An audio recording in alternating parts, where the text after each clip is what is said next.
So yun, magandang hapon sa lahat. Nandito nga pala ako sa boarding house ng kaibigan ko. Pumasyal ako sa kanila guys. Yun. Ito yung kaibigan ko dyan sa Barangay Pulandanom, no? So guys, kalamansi guys, oh. Hindi ni Bernard.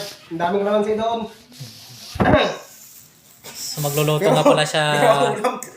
Gulay-gulay lang kahit tagirap. Magbinisaya, pag tayo magluto siya guys, sa magkuhan guys, kining backbeat yung lutoon. Walay halo. Tara guys, oh. Kalamansi lang gid guys.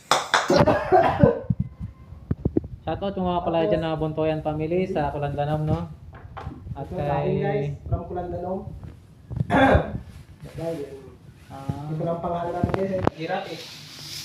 So bago nga pala sila dito guys, lipat sa kanilang boarding house dito sa Quezon.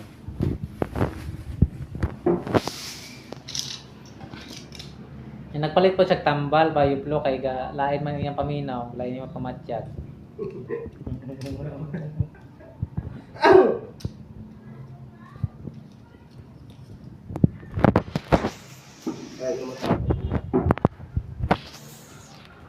So, gumala muna ako dito sa kanila dahil boring din dun sa akin.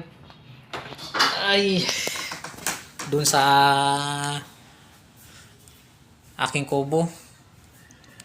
So yun, no?